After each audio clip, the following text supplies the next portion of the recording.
Shalom saudara-saudara yang dikasihi Tuhan. Jumpa lagi dalam Spiritual Journal bagian kedua dari renungan yang saya beri judul Diberkati untuk menjadi berkat, yang didasari dari kitab Mazmur pasal 37 ayat 21 sampai 26. Di bagian pertama membahas berkat Tuhan yang kita terima, yaitu berkat penyertaan Tuhan. Nah, di bagian ini kita akan membahas berkat selanjutnya yang Tuhan berikan kepada kita, yaitu berkat pemeliharaan Tuhan. Kalau kita membaca ayat 25, pemazmur saat menulis ini rupanya dia sudah tua. Karena ayat ini mengatakan demikian.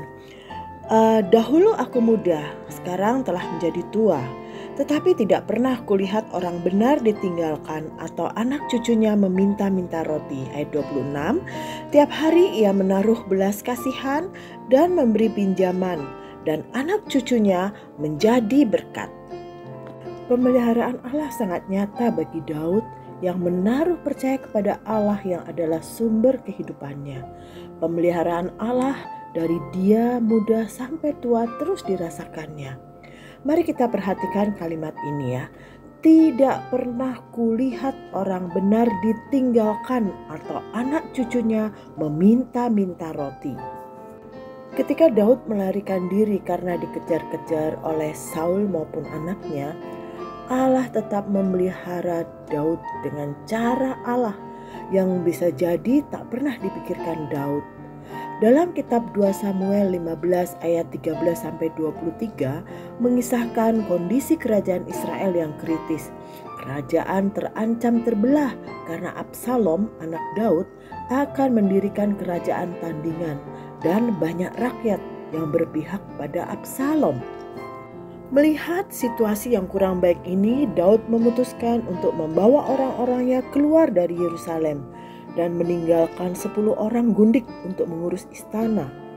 Daud dikawal bukan saja oleh para pengawalnya, tetapi juga oleh bangsa-bangsa lain dari orang Kreti, Pleti, dan Gad yang bergabung dengan para prajurit Daud. Absalom bisa saja mendirikan kerajaan sendiri, tetapi di mata Allah, pemerintahan yang sah dan diberkati Tuhan adalah pemerintahan di bawah kepemimpinan Daud. Maka dalam situasi yang kacau balau itu, Allah tetap memelihara kehidupan Daud. Allah melindungi dan memelihara pemerintahan Raja Daud yang diurapinya. Ketika muda, Daud sebagai gembala domba ayahnya. Ketika dia dikejar-kejar oleh para musuhnya, bahkan oleh anaknya sendiri, sampai dia menjadi raja atas Israel, ini semua karena pemeliharaan Allah yang nyata. Allah memakai Daud untuk menolong orang-orang di sekitarnya. Misalnya saat dia menjaga Mephiboset. Mephiboset adalah anak Yonatan, sahabat Raja Daud. Mephiboset mengalami kelumpuhan kaki sejak berumur 5 tahun akibat jatuh dari gendongan pengasuhnya. Saudara dapat membacanya dalam kitab 2 Samuel 4 ayat 4. Ia tidak bisa melakukan aktivitasnya dengan nyaman. Ia pun tidak bisa bekerja untuk memenuhi keperluannya sendiri. Akan tetapi Raja Daud justru amat menyayangi Mephiboset. Daud mengajaknya untuk tinggal di istana dengannya di Yerusalem. Daud mengembalikan status Mephiboset sebagai seorang pangeran. Daud menganggap Mephiboset sebagai pribadi yang penting. Suami dan saya menanamkan pada anak-anak sejak mereka kecil untuk selalu berpikir sebelum bertindak. Ketika mau melakukan sesuatu, mereka harus memikirkan, apakah yang aku lakukan ini menyenangkan hati Tuhan? Apakah berkenan di hati Tuhan? Kami juga mengisi gudang moral mereka dengan moral etika dengan standar firman Tuhan. Biasa kita kenal dengan moral Alkitabiah, yaitu melihat dan mempedulikan orang lain sebagai orang penting. Seperti yang Tuhan ajarkan ketika Tuhan melayani di dunia. Tuhan selalu memikirkan orang lain. Ketika Tuhan melihat orang sakit, orang sedih, kelaparan, kekurangan, dan Tuhan bertindak untuk mereka. Tuhan begitu peduli kepada orang-orang yang membutuhkan perhatian. Karena itu keluarga kami memiliki moto, ada dua. Yang pertama, apapun yang dilakukan, perbuatlah itu seperti untuk Tuhan. Dasarnya dari kitab Kolose 3 ayat 23. Dan yang kedua, diberkati untuk menjadi berkat. Dasarnya dari 1 Tawarikh 17 ayat 27.